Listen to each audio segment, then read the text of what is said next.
After Cell's speech, the whole world fell in a state of terror. The police and the army, both weakened due to peacetime, were unable to do anything against this menace. However, everyone had forgotten about the boy who defeated the evil archfiend Piccolo. The world had forgotten about the man who defeated both the Saiyans and Frieza. The world had forgotten about Son Goku.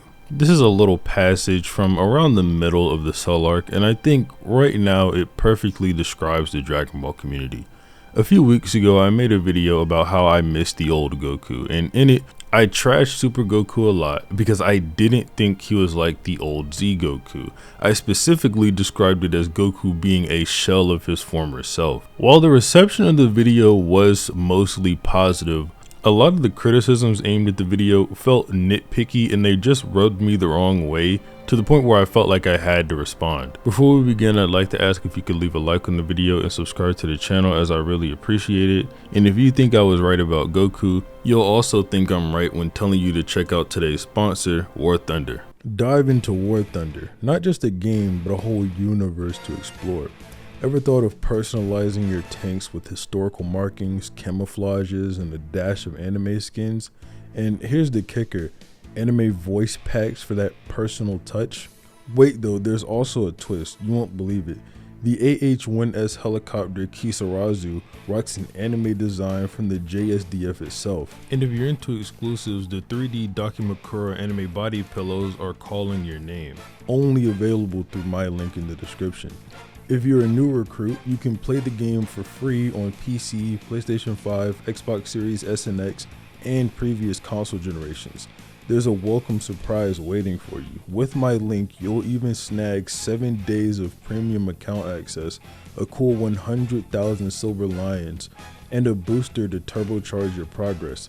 So, ready to carve your legacy in War Thunder? Let's roll. I really want to talk about this quote from an interview that Akira Toriyama did back in 1997. In it, he basically says that Goku isn't a hero, and for some reason, the Dragon Ball community used this to gaslight themselves into believing that Goku just isn't a good person and only cares about fighting. But I'm going to read the actual quote and then explain to you my thought process after reading it. Toriyama says, basically, Son Goku from Dragon Ball doesn't fight for the sake of others, but because he wants to fight against strong guys. So once Dragon Ball got animated, at any rate, I've always been dissatisfied with the righteous hero type of portrayal they gave him. I guess I couldn't quite get them to grasp the elements of poison that slip in and out of sight among the shadows. So what does it mean that Goku doesn't fight for the sake of others? Considering the fact that in the Saiyan saga, Goku landed a hit on Nappa for every single one of his fallen friends,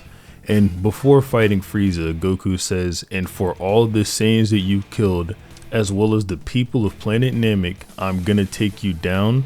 I think it's safe to say Goku will fight for people he cares about, but he's not necessarily fighting for the sake of the universe. I'll even give credit to Dragon Ball Super here, because after Jiren tries to blast away all of Goku's friends at the Tournament of Power, he even says that he's not a hero of justice or anything. But if you try to hurt his friends, he's not going to forgive you. One pretty big example here is the difference between the manga and anime having Goku react to Frieza's death. In the anime, Goku has sort of a mad look on his face, like he finally just took down the big bad of the arc. But in the manga, and I'll get into more detail about this later on, Goku has a sad look on his face, like he genuinely didn't want Frieza to end up that way. I think that's probably what Toriyama means when he says he couldn't quite get them to grasp the elements of poison that slip in and out of sight among the shadows. Another good example is Goku's reaction to Dr. Gero just blasting away half the city. He tells him to stop, and then he's like, how could you just kill all those people? It's not as if Goku doesn't care if people die, but he doesn't want people to just die. He frequently tries to fight in locations where people won't be, that way he can focus on the fight itself. So yeah, that's my interpretation of the series and the quote, and I think that that lines up the most with what's said in the actual manga, and trying to apologize for the seeming contradiction that would come from the interview statement if you took it at just face value. Now, to be fair, that was the more generous Toriyama quote. I'm going to read another one. This is far more recently. This one is from 2015. He says, at any rate, I wanted him to have the sense of being that rare guy who only seeks to become stronger than before. so much so that it feels like there's no one as pure as this person. And while he does end up saving everyone as a result of that, he himself at least has a very pure sincerity about wanting to become stronger. What I wanted to depict the most was the sense that he might not be a good guy at all, although he does do good things as a result. I think a great thing to point out about this quote is Toriyama is constantly talking about what he wanted to do and how he wanted to depict Goku. I think what I would say in response to this is that he just blatantly failed. I think with the dialogue I mentioned earlier, the difference between the manga and anime and things like that, I think all of those things build sort of a consistency to say that Toriyama failed in how he wanted to depict Goku. Not saying that Goku is depicted as a righteous hero, but he's not depicted the way Toriyama says that he wanted him to be depicted, at least not in my opinion. I want to talk about the Moro part again, since a lot of people mentioned that they only listened to the first point, and multiple people on Twitter admit to this. They only listened to the first point and said based off that first point, I would be wrong about the entire video anyway. From what I can gather, and keep in mind I'm going to be generalizing a little bit here, people were saying that since Goku has given Senzu Beans to villains in the past, him giving a Senzu Bean to Moro is not that out of character. I hate arguments like this because they are very vague and lack the context from the actual story. If I could quickly give an exaggerated example to show why these vague arguments are so bad, it would essentially be like saying, well, it's okay that Frieza lost to Bulma because he's lost fights before. Now, obviously Frieza has lost fights before, but the context behind him losing those fights is he's fighting extremely strong people who are literally millions of times stronger than Bulma. Like I said, that was a bit of an extreme example, but I felt like that was a good way to illustrate the point I was trying to make. So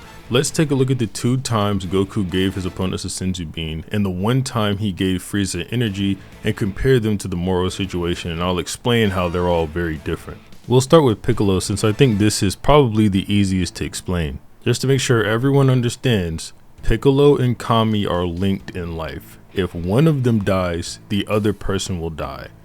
Currently, whenever Goku gave Piccolo the Senzu Bean, he was laying in the dirt, dying. When Kami tried to end Piccolo, Goku cuts in, saying he can't let him do that because Kami will also pass away. After Goku tells Yajirobe to hand him another Senzu Bean, and he gives it to Piccolo, he tells Piccolo if he was to let him die, Kami would too. Then he says, besides that, I don't like the idea of losing my arch nemesis yet. There are 2 factors that go into this one. Kami cannot die, Goku does not want to let him die, and he doesn't want to lose his arch nemesis. Context matters in this situation, as if Goku only gave Piccolo a Senzu Bean because he wasn't ready to lose his arch nemesis and he wasn't dying in the ground, then maybe I would agree that him giving Moro a Senzu Bean was a little bit consistent with his character. Even then, I'm not sure Goku would make this same decision that he did with Piccolo if it was to be Goku from later on in Z. Especially if you remove the context of the fact that Kami would die if Piccolo died as well. I'll reiterate this point later with better efficiency than I did in the I Missed the Old Goku video, but I genuinely think that Goku was done sparing villains after the Frieza arc. Now moving into when Goku actually gave Frieza energy, since I want to just take this down in chronological order. This one is probably the most similar to the Moro situation. Even though in the original video I compared it to the Cell situation, I think I may have missed the mark on that one a little bit, and comparing it to Frieza is probably the right way to go.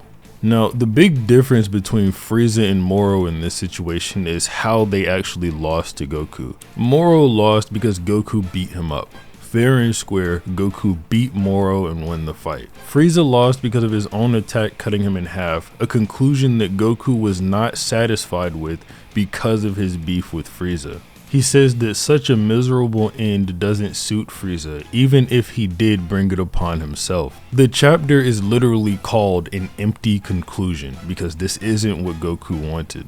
I think this is a big thing that people ignore whenever they talk about Goku giving Frieza energy. This isn't the end that Goku had wanted for Frieza. So whenever Frieza begged Goku for his life, I think Goku was far more willing to hand energy over to Frieza, specifically because this wasn't the end that he saw for him. On top of that, I want everyone to take a look at the dialogue Goku has with Frieza before giving him his energy. He says, "It's always about you, isn't it?" How many people have you killed as they begged for their lives like you are now? When Frieza says please again, Goku blasts him with a ball of energy in order to give it over. Giving my interpretation of this, I think Goku decided to give Frieza his energy here because he realized that him leaving Frieza there would just be him being just like Frieza, not sparing someone's life while they're begging for it. Then Goku tells Frieza go ahead and get out of here while he still can, and to live on, and maybe one day he'll learn to see the value of life. We all know what happens after this. Frieza gets mad that Goku down talked him, he tries to blast him away, Goku turns around, says you fool, and he actually blasts Frieza away. What a lot of people don't notice about Goku after he blasts Frieza away is the fact that his hand is still trembling after the blast is gone. This, coupled with the sad look, I think is supposed to indicate that Goku did not really want to do this. He truly wanted Frieza to have a better end to his life than what he just got. Before Goku gave Frieza energy, he was gonna die, cut in half by his own attack on planet Namek.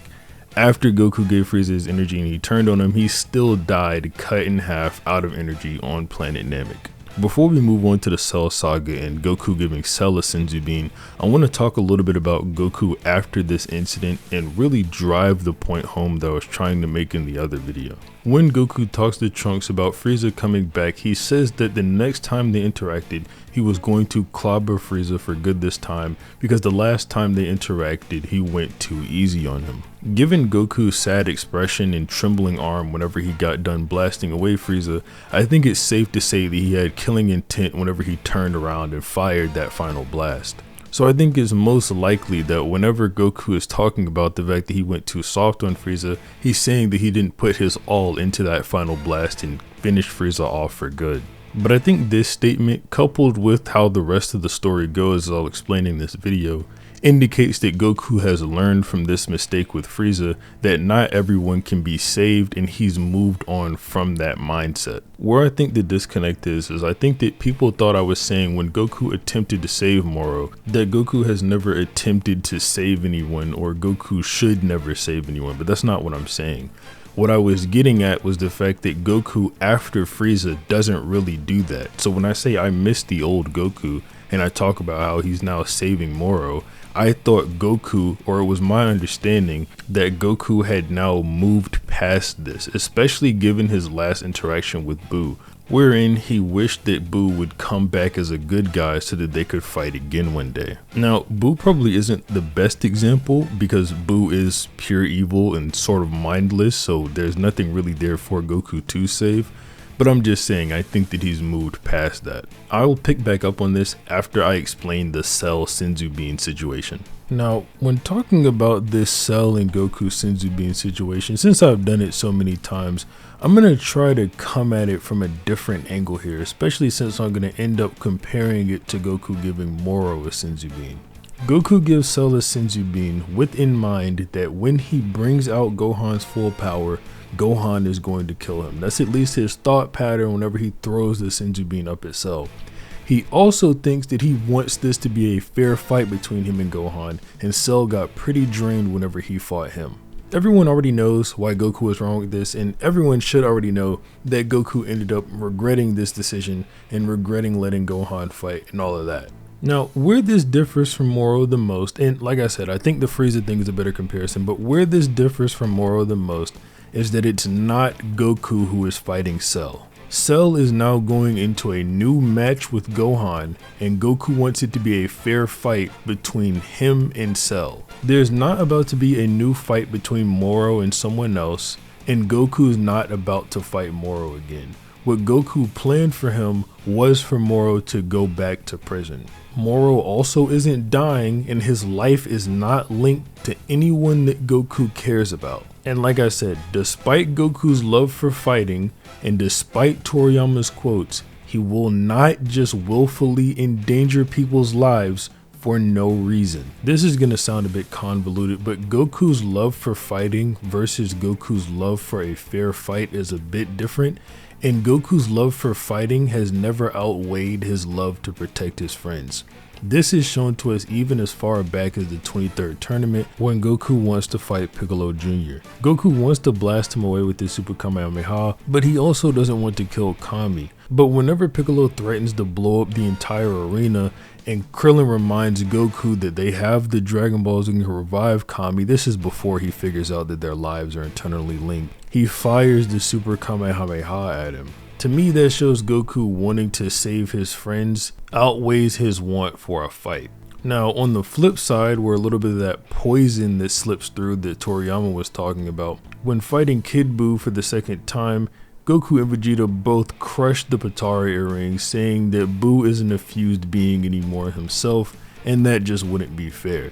That is Goku's need for a fair fight outweighing the danger of the universe and protecting his friends and whatnot. That is different from giving Moro a Senzu Bean for literally no reason. Just think about every fight post Frieza. Against Android 19, Goku started rushing the fight trying to kill him. Against Cell, Goku couldn't kill him, but he wanted Gohan to kill him. Against Yakan, Goku immediately put Yakan down. You could argue some room for error around the Deborah parts of the story, but at the same time, I just respond with Goku's with two other capable fighters who also haven't had their turn to fight. After all, these guys do just like to fight. Goku also didn't know that Gohan had gotten as weak as he did. I don't really feel like covering the context behind Goku not killing Fat Buu again because this video is already long enough and I didn't even want it to be this long. So if you want my answer to that, obviously just go watch the other video. All I'm trying to say is that post Frieza, Goku doesn't do the things that he does in Super. And to me, that feels like a character regression, which is why I missed the old Goku. Be sure to check out the link below. Head there to download War Thunder on PC, PlayStation 5, Xbox Series S and X, and previous console generations. And guess what? When you use my link, you'll be treated to an exclusive anime skin pillow cosmetic and some seriously cool anime crew voices.